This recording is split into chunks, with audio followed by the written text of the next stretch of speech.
is interspersed with some well-known songs that you've heard down through your life, and I'm just attempting to show you how you're being conditioned along with certain agendas with the songs you hear, just as you are with the movies you see.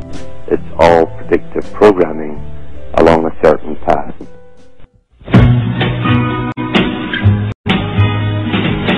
Don't know much about history, don't know much biology, don't know much about a science book, don't know much about the French outlook.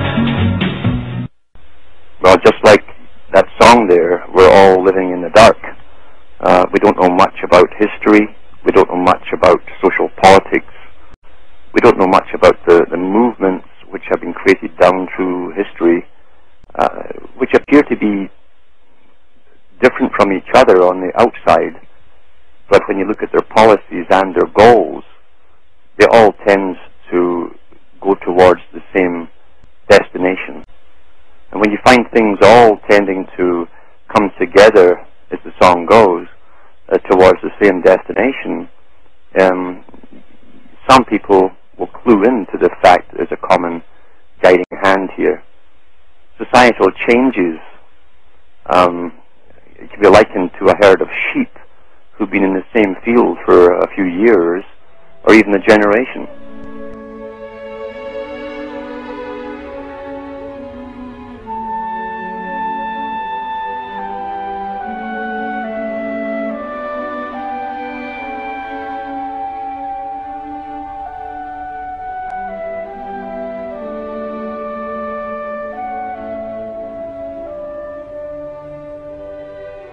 And the sheep themselves are totally unaware of what their purpose is.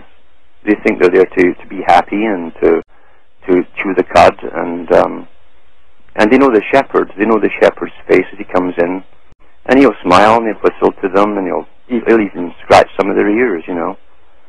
And of course, when he wants them to eventually move to another field, he has to motivate them and get them ready to move.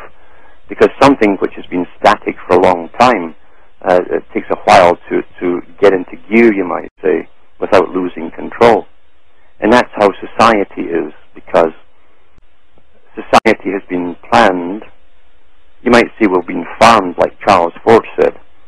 We've been farmed basically down through the centuries for different purposes by a hidden elite and a very high aristocracy, which uses lower aristocracy to do the actual work, you might say. And when they have to need people for wars, they breed them up. They'll allow them to have more food for themselves. They always allow them to have plenty drink, alcohol, and so on, and even encourage sort of parties and festivals. And that way, they knew they could keep the population up, because during the festival times, even religion would relax. People copulated and offspring were produced. And those guys would be the next crop for the next war, which was maybe planned 18 to 20 years down the road. And this is pretty standard all down through history.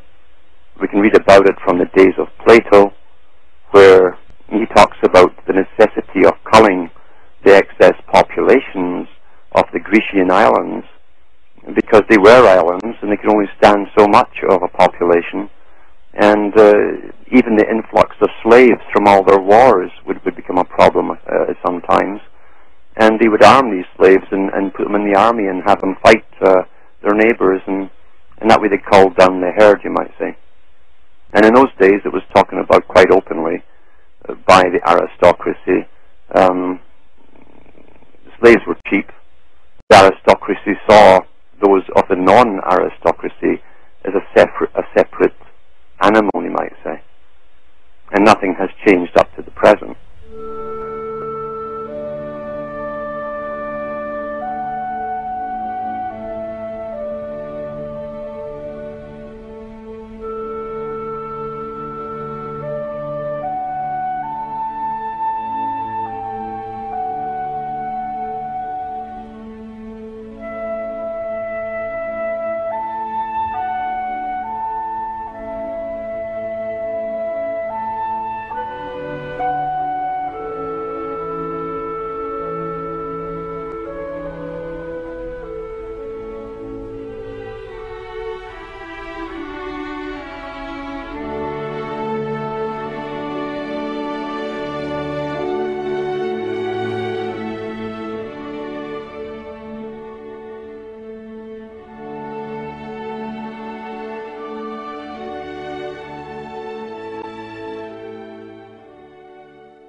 for this particular talk,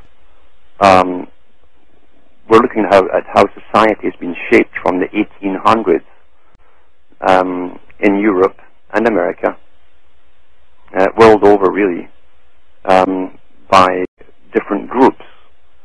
And one of these groups will be the Fabian Society, which was established in London, England, in the late 1800s. The founders of the Fabian Society consisted primarily, at least as far as the public are concerned, with Sidney Webb, who was a lifelong bureaucrat for the British government, who tried his best to work up and kiss the feet of the guys above him, hoping that he would be accepted as an aristocrat one day. But his wife really was called Beatrice, and Beatrice Webb was from an aristocratic family called the Potters, so she was Beatrice Potter. It might sound familiar to people. And Beatrice Potter, her family, her father, was a sort of Halliburton of his day, because he would have contracts with the British Army, with the Crown, and wherever they went abroad to slaughter people and kick them off their land, they would devastate and burn down houses, and he would move in with his little huts that he'd sell back to the British government, and the taxpayers would pay for them, of course, and they'd put up these little shacks for the people that they'd simply dispossessed recently abroad. So the same system was in place then as it is today. Names change. Sometimes the names are actually the same family lineages, but through marriage, etc., we have different surnames from the female and the male lineages.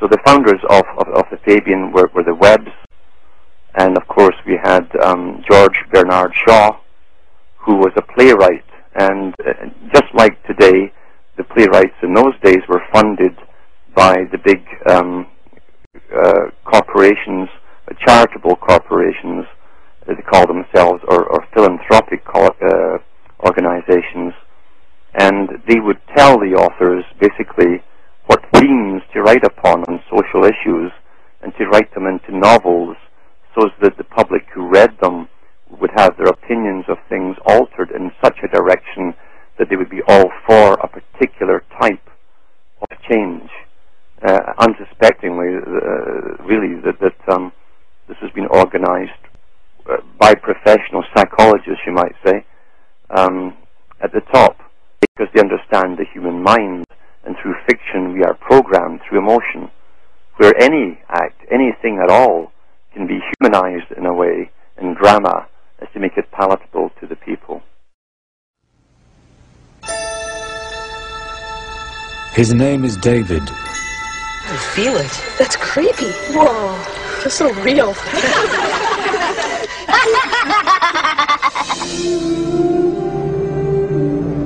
In a distant future, in an age of intelligent machines. And through fiction we are programmed through emotion, where any act, anything at all, can be humanized in a way, in drama, as to make it palatable to the people. He is the first robotic child programmed to love and coexist as a member of a family. His is a tale of humanity and a journey to find his place among humans and machines. I'm a boy. You are a real boy. At least as real as I've ever made one.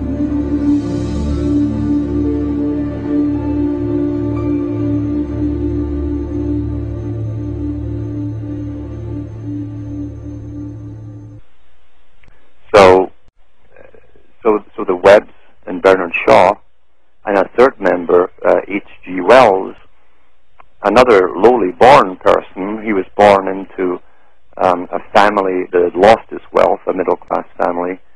His mother became a housemaid to an aristocratic family, and H.G. Wells was brought up in this particular house where his mother was the maid, basically.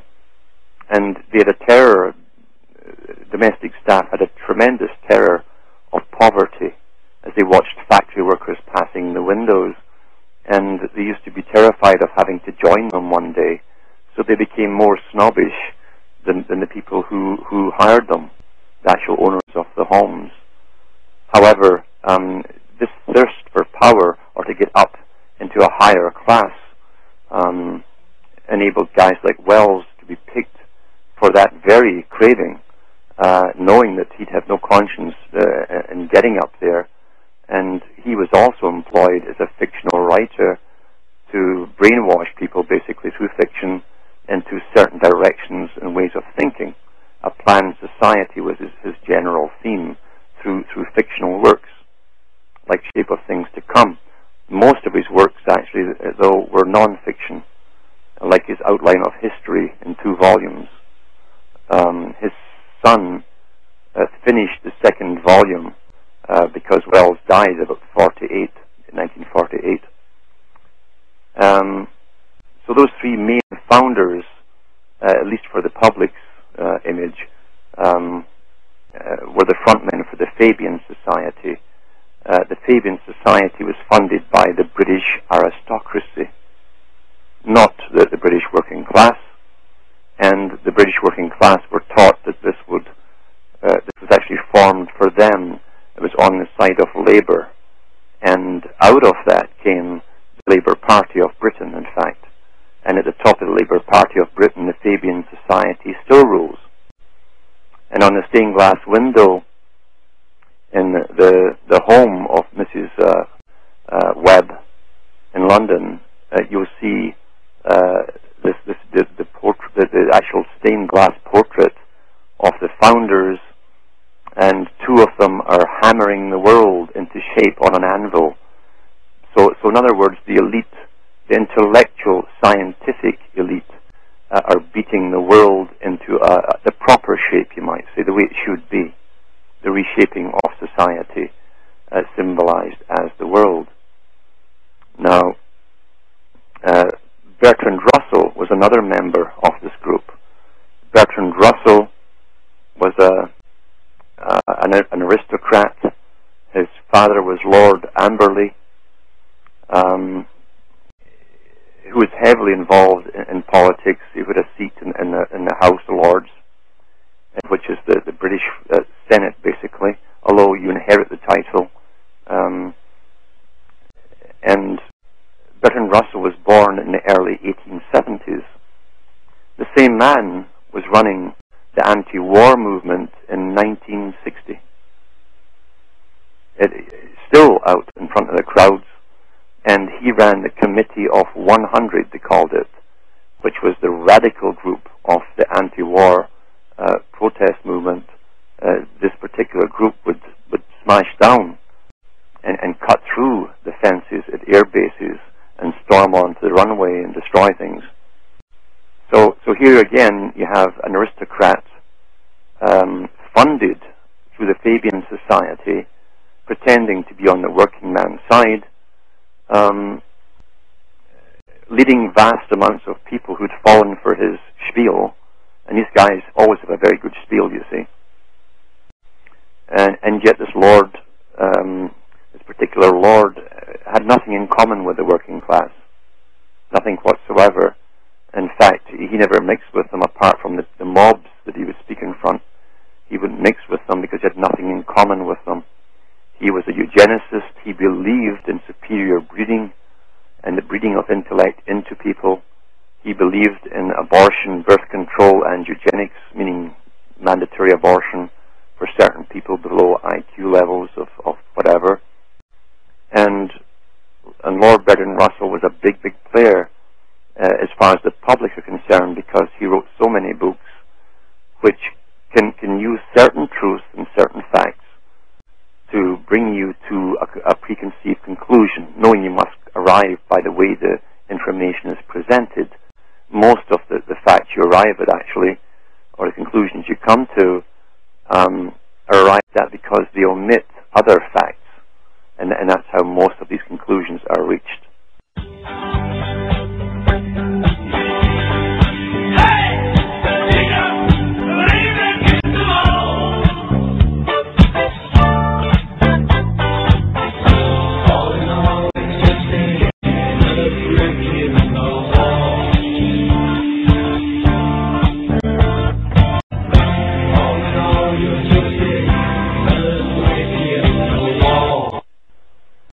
Bertrand Russell, he was given a personal teacher, a tutor, when he was very young. And this tutor was a Darwinian, as Mr. Russell in his own autobiography says. And he was a crazy guy, of course. He had chickens running all over the house. He wanted to study their various habits and etc. And maybe he hoped they'd evolve into a higher type of dinosaur, but who can tell?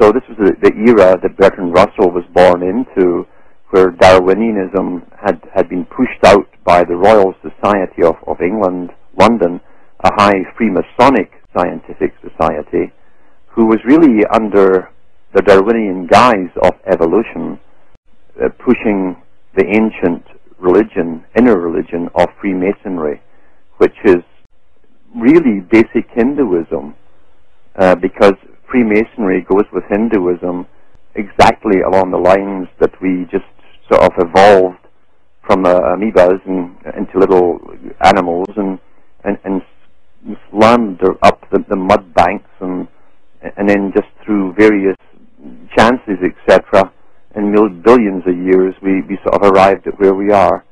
And of course we're not stopped at the moment. We've got a great leap forward to go through for the new man, for the new age, which is Aquarius, and we're right here now, you see. This is where we're coming up to. So this all ties in together. So it's here's a little bit from Bertrand Russell, Lord Bertrand Russell's own autobiography, one of the first volumes published, actually. The later ones, I don't know if they're exactly the same. So he said, my father, Lord Amberley, had recently died after a long period of gradually increasing debility. My mother and my sister had died of diphtheria about a year and a half sooner. My mother, as I came to know her later from her diary and her letters, was vigorous, lively, witty, serious, original, and fearless. Judging by her pictures, she must have also have been very beautiful. It didn't rub off on old Bertie here. My father was philosophical, studious, unworldly, morose, and priggish. Both were ardent theorists of reform and prepared to put into practice whatever theory they believed in. My father was a disciple and friend of John Stuart Mill, from whom both learned to believe in birth control and votes for women. Because John Stuart Mill, you see, was a top economist, and being in the know and the plan and a high mason, etc., they had to double the workforce by getting women into it, destroy the family unit, and bring in mandatory abortion, which has all been accomplished since then. He says, my father lost his seat in Parliament through advocacy of birth control. My mother sometimes got into hot water for her radical opinions. At a garden party given by the parents of Queen Mary, the Duchess of Cambridge remarked in a loud voice, yes, I know who you are. You are the daughter-in-law. But now I hear you only like dirty radicals and dirty Americans. All London is full of it. All the clubs are talking of it. I must look at your petticoats to see if they are dirty. So that's the type of radicals we're looking at. We're looking at an aristocracy within the aristocracy with a mission. And it does also tell you that Queen Mary, the Duchess of Cambridge, was not in on the ultimate plan, which makes sense in Freemasonry because the one at the top is irrelevant. The front man is not important. It's number two that is important. It's the guy behind the Prime Minister or the President that's important. So those behind know the plan, while often the one at the top does not. So it's interesting to read that Bertrand Russell was a friend of John Stuart Mill, who believed in a world run by experts like himself, on an economic system run by experts, a fixed family planning world over, where you would not be born unless they had a function for you, and where the elite would decide what you would work at, and you'd be trained from school simply for that task. This is in fact the Soviet system, because you see the same aristocracy created and were behind communism. They created the both systems, and that's why both systems run along the same path. Today we have school to work, which is the Soviet system, so it's here, people. Now, Albert Pike, who was the Grand Pontiff of Freemasonry in the late 1800s, also called his organization, and he boasted about it. He said, the World Revolutionaries. He says, we have, meaning the Freemasons, of course, had been behind every world revolution. And he was very proud of it, and modern Masonic books back that up. Albert Pike trained a man who started a revolution in Italy, whose name was Mazzini, Giuseppe Mazzini. Now, Mazzini is just a sort of Italian version of Mason, so that probably wasn't his real name. But he stirred up revolution in Italy, because the idea was to unite the countries under one central government, and then unite the central governments into one world government. But that was to come later under the League of Nations and then the United Nations. This is what Bertrand Russell says about Mazzini, and it shows you the ties. Now, Mazzini pushed what appeared to be the communist cause. Mazzini gave my mother his watch case, which is now in my possession. My mother used to address meetings in favor of votes for women, and I found one passage in her diary where she speaks of the Potter Sisterhood, which included Mrs. Sidney Webb and Lady Courtenay as social butterflies. So what you're seeing here are really the same. It's the same system, of course, as the Illuminati, where they had one sect for the males and the females that would go out into society, into social, create social organizations, led again by people in the upper classes, and the people followed them. So here's Bertrand Russell, who's a British lord, who was given the watch case of Mazzini. Now, Mazzini's organization was called the World Revolutionary Party, which was a branch of the Scottish Rite of Freemasonry, set up by Albert Pike. The guy who took over from Mazzini was Lenin, and he turned it to the Bolshevik Party. So here's the tie-in with the British aristocracy, the royalty, with communism.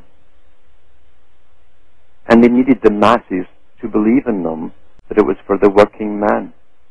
And through many front organizations and front speakers, they conned the masses into this. They kept Britain from rioting by giving them a Labour Party, which they themselves had set up. And through government, you see, and the setting up of what they call democracy, they expanded bureaucracies, which is the real government. The bureaucracy is government. The bureaucracy is never elected.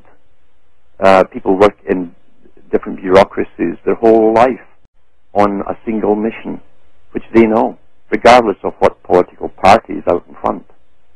So the political party really is the front organization to keep the public amused and debating and hot-headed about, while the bureaucracies know what their missions are and they work fervently towards it. This is what it's really all about. So the whole thing was to get the public from where they were, which was an industrial era, forced industrialism, which had through the laws, like the corn laws that were passed in England and put through by Lord Rothschild, which dumped cheap grain in Britain and put the farmers out of work. Then the farmers were all pushed into the cities. The cities now had the manpower to create the industrial revolution, and on we go with heavy industry. They also had wars going full time, of course, because you got to use industry for war machines, and it killed off the population too, because the average person didn't live much over 25 if they made it that far, working in factories for 16 to 17 hours per day for a pittance which didn't even buy you rent money. You often slept in the factory, and you could barely eat because they were kept at starvation levels. That was Great Britain in its heyday, you see. That was the British Empire. So the British Empire certainly looked after the ones who owned the empire, but it used as chattel those beneath it. And they knew they had to move on to a post-industrial era. And so these guys like Bertrand Russell and Wells, etc., prepared the minds of people through books. Russell with his non-fiction, Wells with his fiction primarily, and of course we had Bernard Shaw with his idea of fiction, promoting certain changing values through their books, hoping that the public would adopt them as they upgraded the system from what had served its purpose to get the public to serve a new purpose, you see. It was never for the public's benefit, it was to get the sheep from one field into the next field without causing too much panic. And like Albert Pike said, the Grand Master of Freemasonry, the High Pope of Masonry, he said, we never begin a premature revolution. We always prepare the groundwork before we even begin the launch of the revolution itself.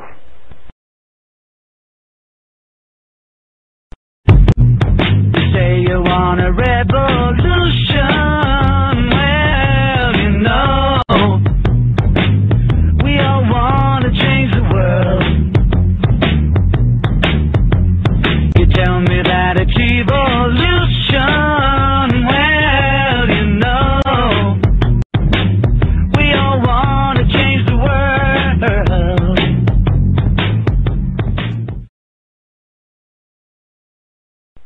Now the Webbs were interesting people because Sidney Webb was such a bureaucrat. He used to put the members of the Fabian Society to a hypnotic trance and a sleep, a deep coma almost, with his bureaucratese. He had a special language of his own which he was cultivating for all bureaucrats. We're all familiar with some of it today because it's mentioned over television news stations quite frequently. They actually do talk like that amongst themselves, by the way. But the Webbs led off what appeared to be this great left-wing labor organization to get the herd, as they called the people, moving into the next stage, a scientific era, you see, a technological age. And that was their job, was to con them and to get them to come along willingly, thinking it was all on their behalf. So here's a statement from Bertrand Russell's autobiography about the Webbs themselves, just to let you know where these people really had their mind. He said on page 115 of the autobiography of Bertrand Russell, it says, both of them, the Webbs, were fundamentally undemocratic and regarded it as a function of a statesman to bamboozle or terrorize the populace. I realized the origins of Mrs. Webb's conceptions of government when she repeated to me her father's description of shareholders' meetings. It is the recognized function of directors to keep shareholders in their place. And she had a similar view about the relation of the government to the electorate. So that's the kind of people who led, and still do, by the way, the Labour Party. It's a con job over the working people, because they've never had one of their own in the top, and it never will happen. Their leaders are always supplied to them. She goes on to talk about her father, Beatrice Webb. Her father's stories of his career had not given her any undue respect for the great. After he had built huts for the winter quarters of the French armies in the Crimea, he went to Paris to get paid. And from then, of course, he talks about him putting up the huts and so on, as I said before, in the destroyed areas across the planet. He was the Halliburton of his day. He had all the contracts from governments, and that's where the Potter family obtained the masses of their wealth. So these characters were anything but working class. Bertrand Russell also mentions that they hated Ramsay MacDonald, who was the front man for the Labour Party. They had nothing in common with him since they came from an upper class, and they were rather hostile to him since he was uncouth and unlearned, etc. In other words, the Webbs were incredibly snobbish, which is very common in Britain. Even the accent gives away your education and your state. You actually, it's not just your state of birth or level of birth. It's a caste system. It has so much in common with India, because Britain, England, has a caste system pretty well identical to that of India. And it may be one day we'll find out that the high Brahmins of India are the same bloodlines of those that run Britain, and I would be in the least surprised if that's the case. So Bertrand Russell, the Webbs, H.G. Wells, and Wells tried to take over the Fabian Society at one point, and the Webbs put him back in his place. Wells was a manic depressive himself, and he played with drugs, etc. He had the usual upper class problems with sexual relations. He had to have his wives. He had different wives, and they had to sign contracts that they would do certain things for him in a sexual manner, and promise to keep their mouths shut if they ever got divorced. So no doubt he had various fetishes, and perhaps when his wife was beating him with the whip, maybe he thought of the working classes getting beaten. Who knows? Something turned this strange man on. So we have these types of characters running the left and the right wing. Now, people who want to read the autobiography of Bertrand Russell should think for themselves as they read it. Remember, there's much more information about Bertrand Russell in his own autobiography. You'll find another book. It's called this particular one is called In the Minds of Men. Excellent book.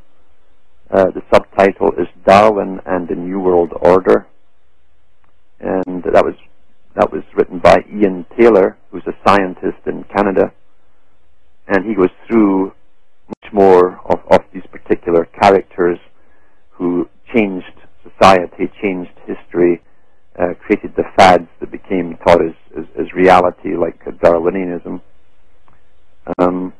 He says, in fact, in his own book, this one here, In the Minds of Men, commenting on Bertrand Russell, he said Margaret Mead. Margaret Mead, of course, was put out there to push for abortion and so on. And actually, she was more than just an abortionist. She wanted to also start sterilization processes, much like Margaret Sanger had done before her, for the mentally unfit, as they called them.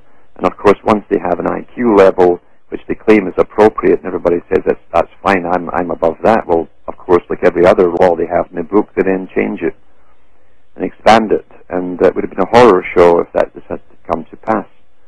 But Mead became the darling, I said, of humanists such as Bertrand Russell in 1929, and Havelock Ellis, who cited her work often to promote their own ideas of sexual liberation, because this free sex, is what they called it, free love, was started in the 1800s by these same aristocratic people that they wanted the people to emulate.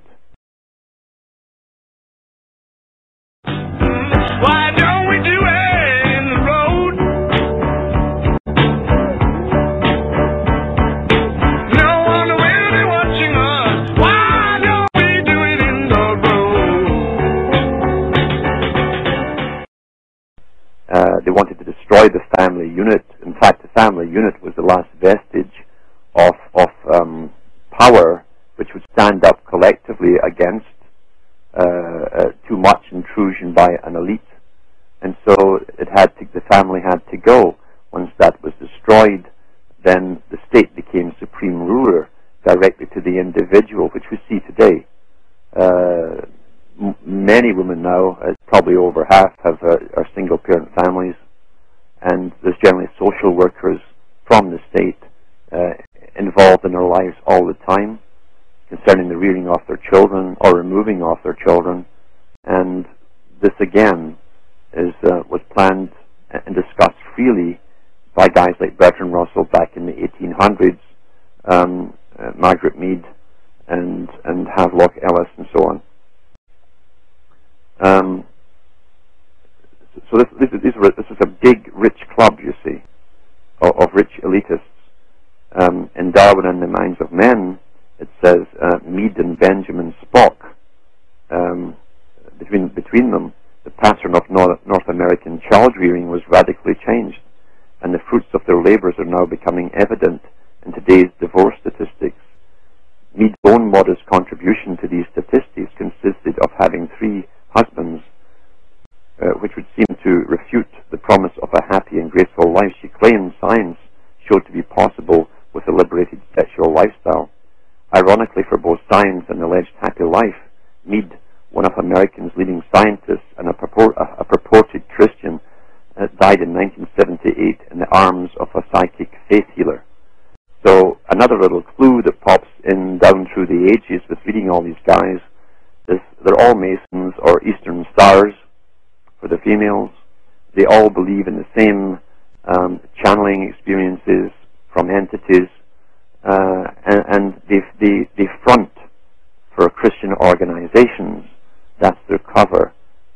Bertrand Russell espoused the total Masonic doctrine of evolution and great purpose behind it, meaning a great power, the grand architect of the universe. And Mead was into the fortune telling and palm reading and channeling, of course. So these are the heroes who helped change society, which they claimed was for the better. So let's go back to another book of Bertrand Russell, and this one is called The Impact of Science on Society. This was a treatise really on population control on one level, and it was also a treatise on methods of creating population control. What I'm going to read here, and this book was initially written or published, I believe, in, let me see, 1952. This now is a good part of what became known as the Earth Charter that Maurice Strong put forward, and of course it was one of the Rockefellers who actually wrote it for Maurice Strong, but in reality Bertrand Russell put all this stuff down in the 1950s. He said, let us now bring together the conclusions which result from our inquiry into the various kinds of conditions that a scientific society must fulfill if it is to be stable. Now he's talking about a society controlled by scientists, a world run by experts. He says, first, as regards physical conditions, soil and raw materials must not be used up so fast that scientific progress cannot continually make good the loss by means of new inventions and discovering. Scientific progress is therefore a condition not merely of social progress, but even of maintaining the degree of prosperity already achieved. Given a stationary technique, the raw materials that it requires will be used up in no very long time. If raw materials are not to be used up too fast, there must not be free competition for their acquisition and use, but an international authority to ration them in such quantities as may from time to time seem compatible with continued industrial prosperity. And similar conditions apply to soil conservation. Now here, that which got written into the Earth Charter and then into the Agenda 21 from the UN Charter And now we find out that Bertrand Russell was writing it in the 1950s. And if you go back to his friend that he mentions earlier, his particular friendship with, let me see here, John Stuart Mills, the economist in the 1800s, this is the same thing. It's just reiterated over and over again. They had the plan made up in the 1800s to do exactly that's what they're talking about here. He goes on in the impact of science on society, Bertrand Russell. Second, as regards population, if there is not to be a permanent and increasing shortage of food, agriculture must be conducted by methods which are not wasteful of soil. An increase in population must not outrun the increase in food production rendered possible by technical improvements. At present, neither condition is fulfilled. The population of the world is increasing, and its capacity for food production is diminishing. Such a state of affairs obviously cannot continue very long without producing a cataclysm.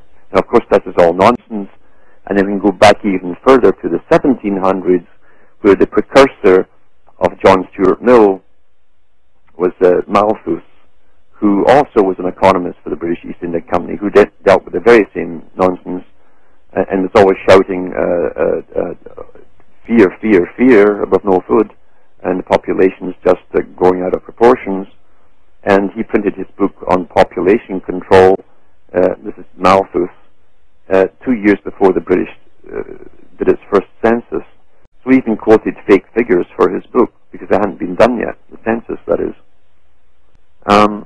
Back to the impact of science on society by Bertrand Russell. To deal with this problem, it will be necessary to find ways of preventing an increase in world population. If this is to be done otherwise than by wars, pestilences, and famines, it will demand a powerful international authority. My God, we hear the same thing over and over, eh? This authority should deal out the world's food to the various nations in proportion to their population at the time of the establishment of the authority. If any nation subsequently increases its population, it should not on that account receive any more food. The motive for not increasing population would therefore be very compelling. What method of preventing an increase might be preferred should be left to each state to decide. Now, each state is each country. It's interesting that this, written in the 1950s, became a part of Agenda 21, pretty well word for word, which tells you this is an old plan run by the same people, the same elite group down through the ages. Bertrand Russell, and I'll try and find it here, and this is all off the cuff pretty well, by the way, nothing's rehearsed here.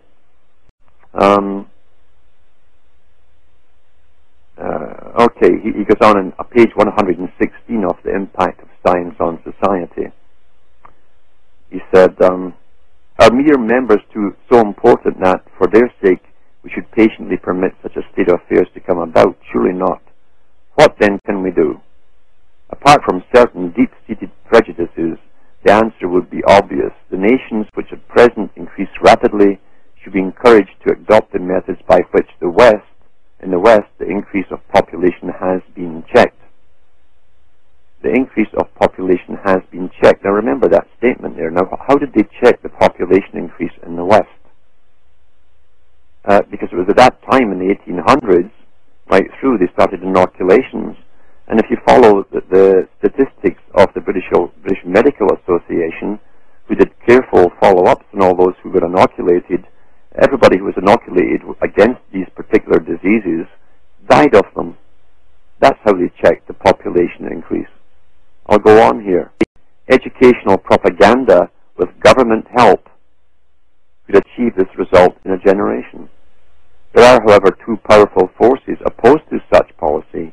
One is religion, the other is nationalism.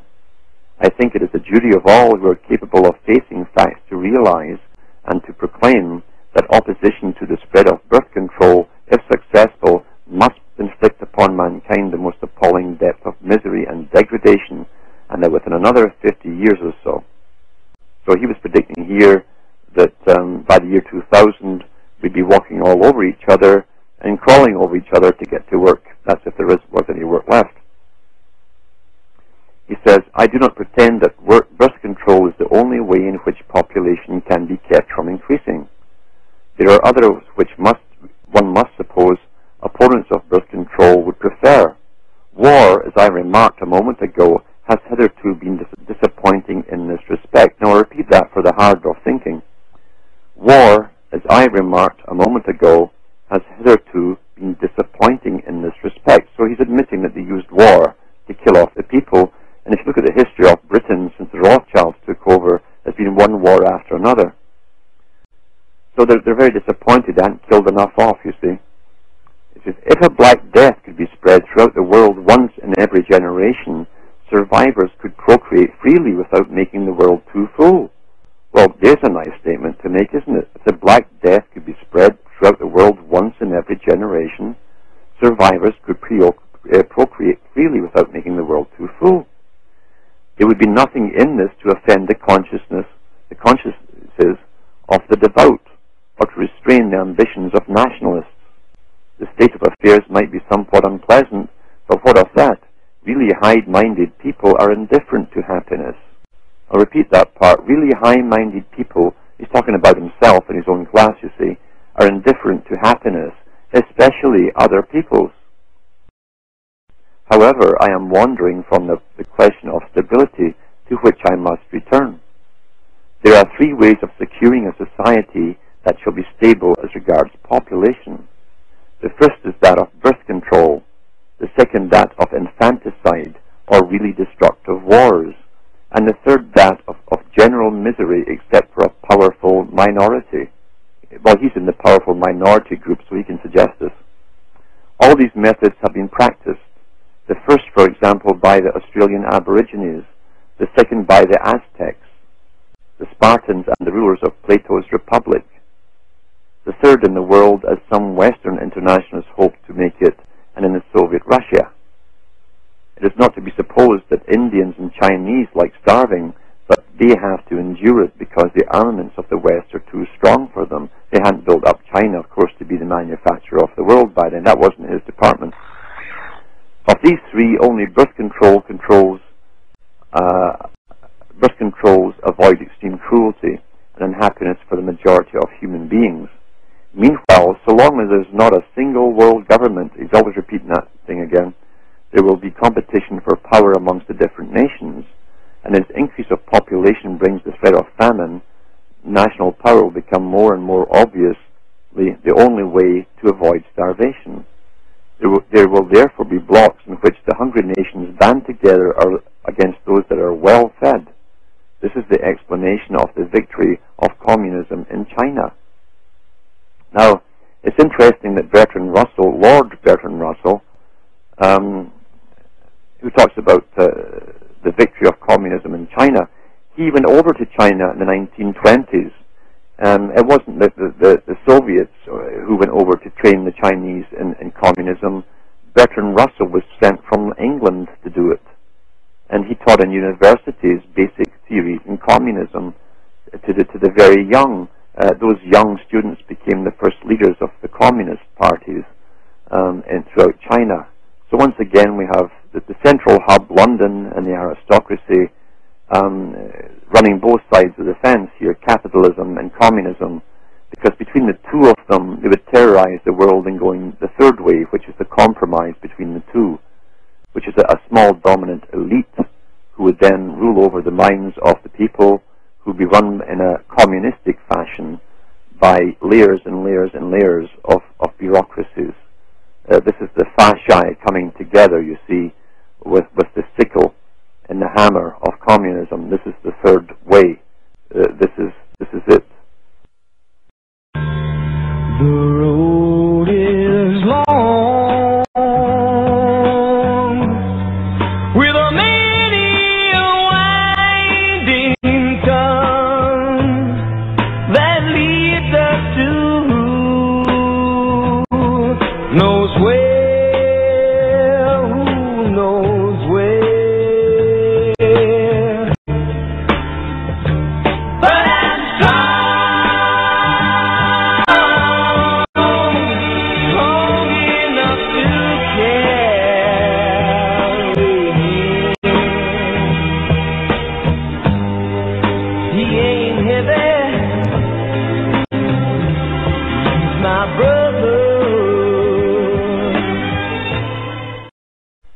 Now we find all these people, these elitists, you see, are all Masons, and the daughters of Masons, Eastern Stars, who are giving you this Hindu-Masonic religion of theirs, of evolution, to the next great leap forward.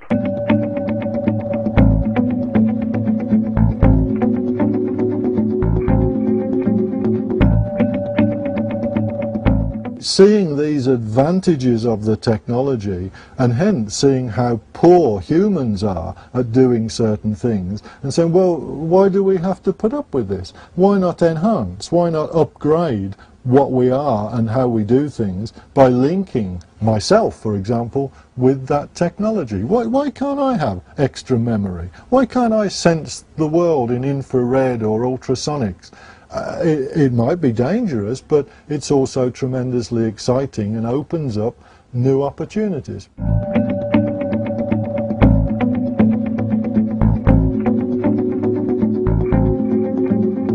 They're not hypocrites. They really believe their religion and that they have the right, being ascended over others, ascended masters, to dictate the direction that everyone else should go in society. Of course, they keep us, as the profane, they call them, those in the darkness, because, well, we just can't handle truth, you see, and we're too stupid to handle truth, and we couldn't make the proper decisions for ourselves, so they treat us kindly like good shepherds and make all the decisions for us. Mikhail Gorbachev, who was the head of the KGB in the Soviet Union, you know, those nice guys in the black outfits that used to kidnap people at night from their houses and torture them and kill them, and then became president of the Soviet Union, and then was picked by Maggie Thatcher to come over to London, where the press agreed not to ask him any nasty questions about his politics. They only talked about his new blue suits, etc., very trendy man, and his wife's hairdos. His wife at the time explained that you could get a free facelift if you walked into a clinic in any Russian street, you see. It was just a wonderland over there, and you had abortion on demand. They couldn't give you the pill. That cost money, but you get an abortion in 5 minutes. That's called efficiency under the communist system for the ordinary people. So Mikhail Gorbachev, who was eventually knighted by the Queen and became a Knight of Lazarus, which wears the Temper Cross, only it's a green cross, that's his function, is to side with Maurice Strong and push the Earth Charter, etc. He wrote a book, or at least he had it written for him. It's called Mikhail Gorbachev, The Search for a New Beginning, subtitled Developing a New Civilization. And he said, the greening of politics, and that's where the Green Party, you see, it was started in the Soviet bloc, the Green Party. And in fact, it was started up by a right-hand man of Stalin. His daughter or granddaughter took it over and brought it to Europe. The greening of politics is an affirmation of the priority of values common to humanity, enriching education and upbringing with ecological content from childhood onward, and developing a new and modern attitude towards nature.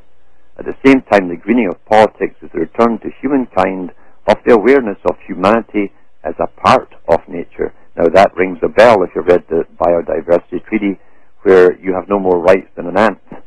In fact, they have more rights than you do. The moral improvement of society and the maturation of civilization is inconceivable without this. Michael goes on elsewhere to talk about the choices facing humankind. Today, humankind is facing a choice. It's time for every individual, nation, and state to rethink its place and role in the world affairs.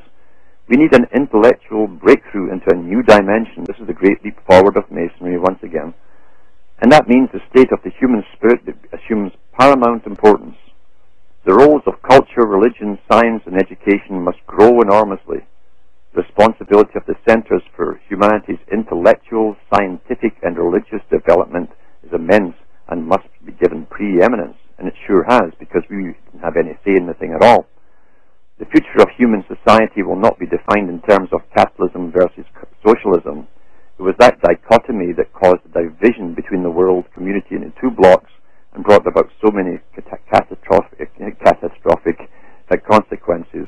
We need to find a paradigm that will integrate all the achievements of let me see, turn over the pages, stick them together here, of the human mind and human action, irrespective of which ideology or political movement can be credited with them. This is the coming together of the heads and the tails of the coin, because they're both run by the same money men, you see. This paradigm can only be based on the common values that humankind has developed over many centuries. The search for a new paradigm should be a search for synthesis.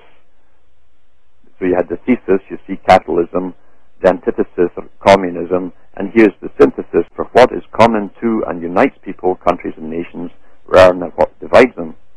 The search for such a synthesis can succeed if the following conditions are met. First of all, we must return to the well-known human values that are embodied in the ideals of the world religions, and also in the socialist ideas that inherited much from those values. He means the Fabian Society. Further, we need to search for a new paradigm of development that is based on those values and that is capable of leading us towards a generally humanistic, now remember that word, humanistic, or more precisely, humanistic ecological culture of living. So humanism, of course, believes that man is God because there's nothing else. So that the most advanced intellectually have the right to rule over those less advanced. And ecology, of course, is to do with the planet and economy as well, all lumped into one. A scientific socialism is what he's talking about. He's reiterating the very values that Bertrand Russell, H.G. Wells, and all the rest of the Fabian Society were spouting out back in the 1800s, and still do, actually. Their descendants still run the Fabian Society today. And he said, too, here that, this is Gorbachev, the philosophy of the 21st century must be grounded in a philosophy of diversity. Who have heard that before? If life is such as the highest value, then even more precious is the singular identity of every nation and every race as a unique creation of nature and human history. At the same time, we must begin to define certain moral maxims or ethical commandments that constitute values common to all humankind. Well, you'll notice that the UN has its own version of the commandments in place, and anyone can go on the website and see them. He goes on about the fact that we must create a new religion which is based on earth worship. You see, earth worship. This, of course, will eventually, these are my words, but it's from the book, it's the reading between the lines. Earth worship takes you into a controlled society, just like family planning, only it's global planning, and worshipping the earth.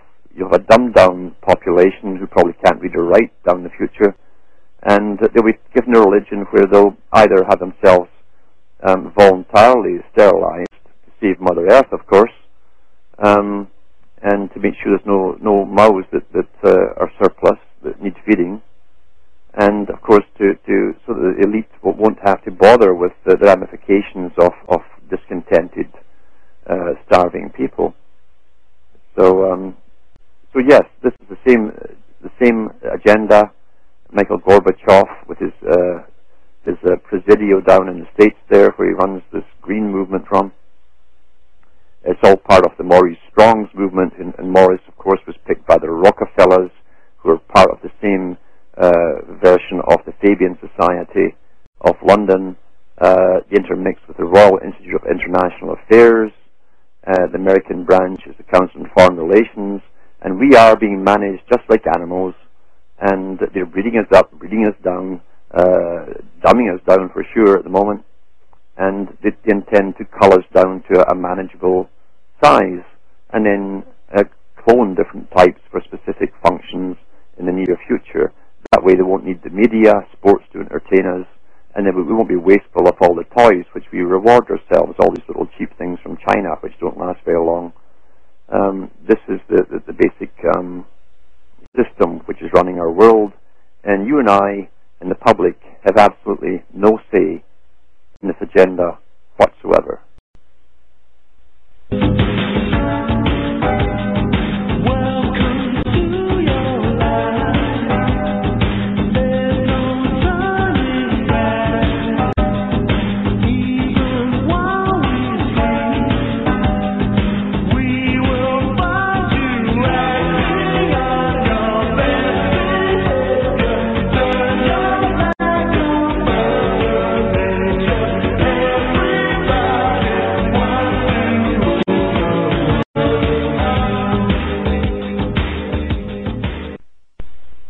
recall the words of H.G. Wells, which provide the thematic underpinning of this theocracy. At first, the realization of the ineffectiveness of her best thought and knowledge struck only a few people, like Mr. Maynard Keynes, for example. It is science and not men of science that we want to enlighten and animate our politics and rule the world. This was quoted in Mind Control, World Control, pages 306 to 307, 1997. The author was Keith K. E-I-T-H. So there's a member of the Fabian Society giving you their goal, of course, which is rule the world. They want world control. They always did. And the reality is they always had world control. They were just updating their system to ensure that they kept control as they brought the sheep from one pasture to the next pasture for the next stage. And that's where we are now. Voice check, Lamina Huxley. Unfortunately, Simon Phoenix was not coded. While you were sleeping, everyone in the city was installed code. It was a brilliant idea by Dr. Cocteau that an organically bioengineered microchip be sewn into the skin. Sensors all over the city can zero in on anyone at any time. I can't even conceive a visual of what you police officers did before it was developed. We work for a living. This fascist crap makes me want to puke. What do you think you're scratching, caveman? You really think we'd let you go without control?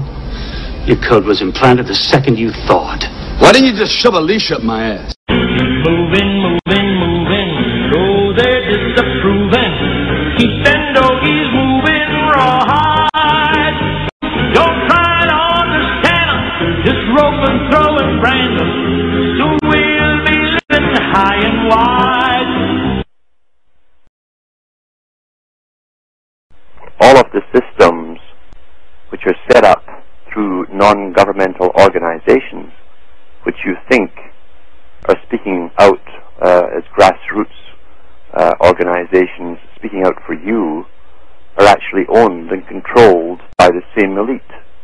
The Rockefeller Foundation funds pretty well all of these organizations, from Greenpeace to you name it, and in reality they're all leading us into the global village, as they call it, with the UN as the apparent authority, the front authority, with its massive bureaucracy, an interbred bureaucracy, by the way, which has its own schools, and that's where their children go to, the bureaucrats' children. And they're not taught anything about democracy or anything. They believe they are administrators. They administrate to the public what we are supposed to do in this expert-controlled, scientifically designed society which they're bringing into being. And so to combat the evils which are coming upon the world, and have been on the world for an awful long time, we must think everything out anew, because traditional methods of combating this evil don't work. We must think anew. And we're not children. Perpetual childhood is called socialism, where Big Brother or Big Daddy takes care of all your problems for you. That's why they sing, "We are the world." You see, we are the children. And of course, I don't like being referred to as a child. I'm a thinking, adult, sentient being, and I resent being called a child. I'm not part of a global village either that owns lock, stock, and barrel, with the UN fronting for it and all the big rich boys owning it. I'm not a serf or a slave, and that's how we must take this forward, is from that point of view. Individualism is the way to overcome all of this. Individual thinkers, individual thought, and that takes tolerance from other people too. The masses would like us all to be the same. There's no doubt about it. Many people love socialism and will love having the decisions made for them. But for those who do not, we must accept the fact that amongst individuals there will be different opinions. That's why we're individuals. And it's more exciting to have a world full of individual opinions and different ways of looking at things than a single mass outlook, a politically correct outlook on things. That's the kind of world we must work towards. Thank